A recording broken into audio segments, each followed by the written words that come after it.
ఎంటెం మెసేజ్లో దేవునితో కలిసి ఆలోచించుట అనే వర్తమానంలో ఒక హక్కు దేవుడు మనకు కలుగు చేశాడు. ఏంటో హక్కు అంటే, నువ్వు ఎలాంటి వాడివైనా ఆయన ఆ రక్తపు ఊట దగ్గరికి వచ్చే అధికారం మనకిచ్చాడు. ఈ హక్కు మాత్రం మర్చిపోకండి. ఎలాంటి వాళ్ళవనే కానీ ఆ ఊట దగ్గరికి వచ్చి నీ హక్కును వదులుకుంటాయి. దేవునితో కలిసి ఆలోచించుట 95వ పేరాలో ఆయన చెప్తున్నాడు. ఎన్ని సంవత్సరాలు 59 12 నెల 20 తారీఖు మార్నింగ్ బోధించారు. నేను చదువుతున్నాను. ఈలోగా తీసేలోగా ఏమి చేయవలనో అతనికి తెలియలేదు. బహుశా మీకు కూడా ఏమి చేయవలనో తెలియలేదు. మీరు ఒకవేళ పాపిగా ఉండొచ్చు, మరి ఎంతో పాపాలు చేసి ఉండొచ్చు, త్రాగలేనంతగా త్రాగుచు కావచ్చునేమో, మరియు దాన్ని విడిచిపెట్టలేని వారుగా ఉండొచ్చును, వ్యసనం వదలకపోయిన వారుగా మీరు ఉండొచ్చేమో అంటున్నాడు ఇక్కడ ఆయన. ఉండొచ్చునేమో 95 ఇందులో. ఒకవేళ మద్యపానము త్రాగలేనంత త్రాగుబోతుగా ఉండవచ్చునేమో, మరియు ఆ అలవాటులను మానుకోలేని వాడుగా ఉండొచ్చు. ఒకవేళ నీవు పూర్తిగా పాపముతో మరియు కామ ఇచ్ఛతో నింపబడి కామ శ్రేష్టాలతో నింపబడి మరియు మీరు చూసే ప్రతి స్త్రీని ఆ దుష్కామ చూపుతో చూచుచూ ఉండవచ్చును. తప్పుడు చూపుతో చూసేవాడుగా నువ్వు ఉండొచ్చు. అయితే తప్పైన కార్యమే అయితే లేక ఒకవేళ మీ ప్రకృతి సంబంధమైన స్వాభావికమే తారుమారైపోయి ఉండవచ్చు. స్వాభావికమైన తారుమారు, నీ జీవితమే తారుమారై ఉండొచ్చు. ఒకవేళ మీరు మరలా సాగిపోలేని చోటుకు వచ్చి నిలిచిపోయి ఉండవచ్చును. సాగిపోయే తోవల ఆగిపోయి ఉండొచ్చు. మీరు ఎటువంటి స్థానంలో ఉన్నను నాకు అక్కర్లేదు. ఎలాంటి స్థానంలో మీరు అక్కర్లేదు, కానీ దేవుడు ఇంకా మీ యొద్దకు రావడానికి సిద్ధంగా ఉన్నాడు. ఆ ఒక్క హక్కు మాత్రం మనకి ఉంచాడు. ఇంకా దేవుడు నీ దగ్గర రావడానికి ఇష్టంగా ఉన్నాడు. అయితే దేవునితో ఒక ఆలోచన సమావేశం జరిపి మరి దానిని గురించి మీతో మాట్లాడుటకు, దానితో నీ గురించి మాట్లాడడానికి దేవుడే సంసిద్ధముగా ఉన్నాడు. దేవుడే రెడీగా ఉన్నాడు. నీ జీవితం తారుమారైపోయినా, నువ్వు ఎంత పాపివైనా ఆయనతో కలిసి మాట్లాడే అధికారం నీకు ఇచ్చాడు. ఈ హక్కు మాత్రమే దేవుడు విడిచిపెట్టాడు మనకి. ఎంతమందికి అర్థమైంది బ్రదర్? మిగతా హక్కులు మనకి లేవు మనం వినియోగించుకోవడానికి. అందరు చెప్పండి. పౌలు గారికి అన్నిట్లో స్వతంత్రం ఉంది, కానీ నేను అన్నీ చేయదలుచుకోలేదు. ఎందుకన్నాడో మాట, ఆయన హక్కులన్నీ దేవుడికి సమర్పించేశాడు.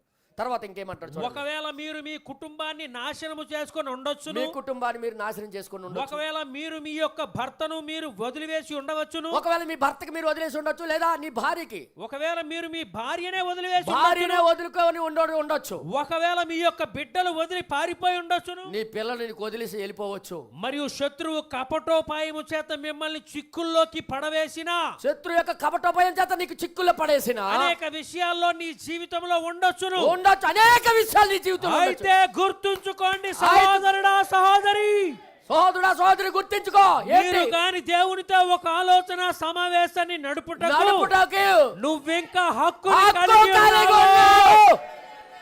ఆ ఒక్క హక్కు మాత్రం దేవుడు మనకి వదిలేశాడు. ఇంకా మనకు దేవుడు అవకాశం ఇస్తూనే ఉన్నాడు. ఇప్పటికైనా ఆ ఒక్క హక్కు వినియోగించుకుంటే చాలు.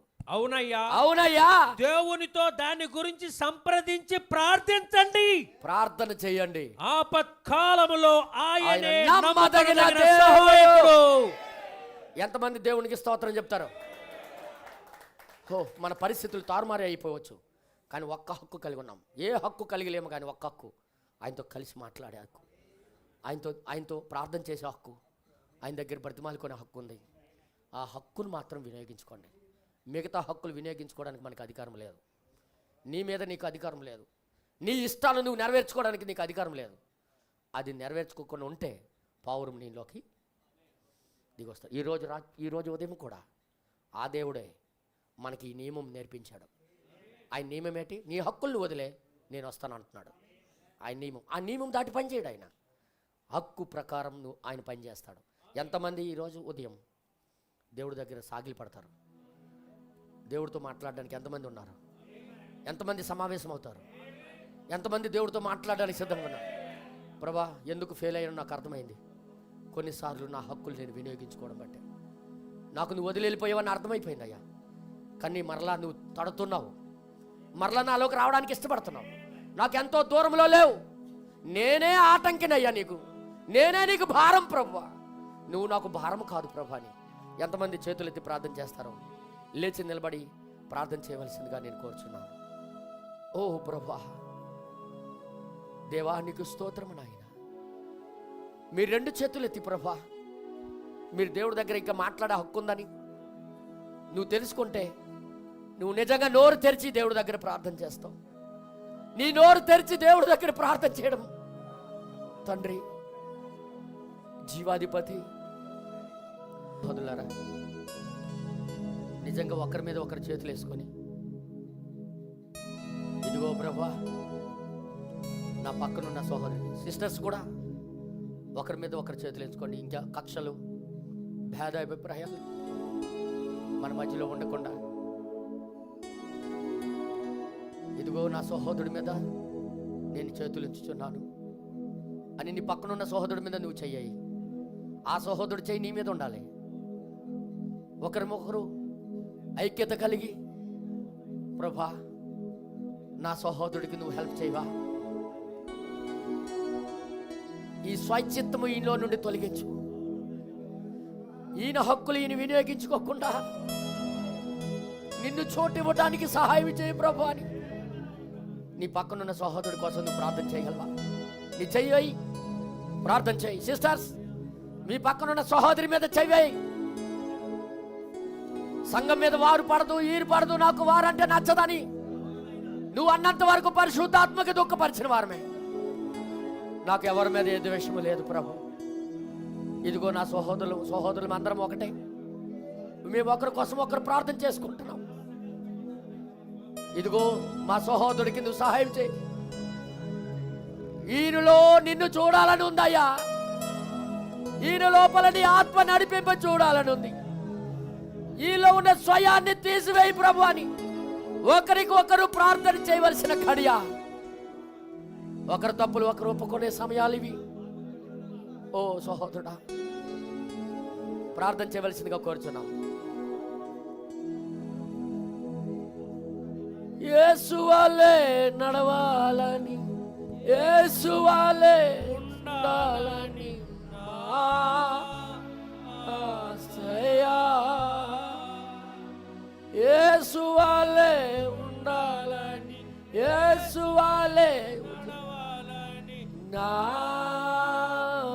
ఆశయా, నన్ను యేసు వలే మార్చుటకు పంపబడిన వాడా ఇప్పుడే దిగి రమయ్యా, నన్ను యేసు వలే మార్చుటకు పంపబడిన వాడా ఇప్పుడే దిగి రమయ్యా, నాలో నీవు నీలో నేను, నాలో నీవు నీలో నేను కలిసి ఉండాలయా, మనం కలిసి ఉండాలయా. నా సహోదరుడితో ప్రభువా నీ జీవితం కలిసి ఉండాలనే నా కోసం నేను ప్రార్థన చేస్తూ, నా సహోదరుడి కోసం నేను ప్రార్థన చేస్తున్నానయ్యా. నా సహోదరుడికి ఆయన హక్కులన్నీ విడిచిపెట్టి నీ పౌరపు స్వభావాన్ని నా సహోదరులో దయచేయ ప్రభువా. ఆ మొదటి ఆనందం ఈ మా సహోదరులో పెట్టు, నాలో పెట్టు నాయన. ఇదిగో చేతులేసి మేము ప్రార్థన చేస్తున్నాం. కృపచేత ఆదరించి నడిపించమని, సంఘమంతా ఏక మనసు కలిగి నీ వాక్యానికి లోబడే స్థితి తీసుకొని రమ్మని ప్రార్థన చేస్తున్నాం ప్రభు. ఎంతకాలం ఇంకా ముసలి అట్లో ప్రభు, ఎంతకాలం వేషధారణ జీవితం నాయన, ఎంతకాలం నాయన ప్రభు. ఎవరో చూడాలని బ్రతకడం కాదు, ఎవరో మెచ్చుకోవాలని కాదు, నువ్వు మాకు మెచ్చుకుంటే చాలని నా సహోదరుడికి నా సహోదరికి నీ చేతుల్లో సమర్పిస్తున్నావు. సహాయం చేసి నడిపించమని. ఏ బలహీనత ఉందో ఆ బలహీనత తొలగించే దేవుడు. మాకొక హక్కు ఇచ్చావయ్యా, నీతో మాట్లాడి సమావేశమయ్యా హక్కు ఇచ్చావు. ఆ హక్కుని మేము వినియోగించుకుంటున్నాం. మా పరిస్థితులను మార్చండి, మా బలహీనతలు తొలగించండి, నీ పరిపూర్ణత మాలో పెట్టండి ప్రభు. మీరు మీ రూపం వచ్చినంత వరకు మాకు వదలొద్దని మాకు మేముగా నీకు సమర్పించుకుంటూ చిన్న ప్రార్థన యేసుక్రీస్తు నామములో అడుగుచున్నాము తండ్రి, ఆమేన్. పరలోకమందున్న మా తండ్రి, మీ నామం పరిశుద్ధపరచబడును గాక, మీ రాజ్యం వచ్చును గాక, మీ చిత్తం పరలోకములో నెరవేరినట్లు భూమి అందును నెరవేరును గాక. మారుదైన ఆహారం మాకు మీరు దయచేయండి, మా రుణస్తులు మేము క్షమించిన ప్రకారం మమ్మల్ని మీరు క్షమించండి, మాకు శోధనలోకి తేక దుష్టుడు తప్పించండి. ఏలయనగా రాజ్యము, అధికారము, శక్తి, మహిమ నిరంతరము నీవై ఉన్నావు తండ్రి, ఆమేన్. ప్రభువైన యేసుక్రీస్తు యొక్క కృప, ఆయన సన్నిధి, ఆయన ఐక్యత మనందరిలో నిత్యము తోడుగా ఉండి నడిపించును గాక. ఆమేన్. God bless you.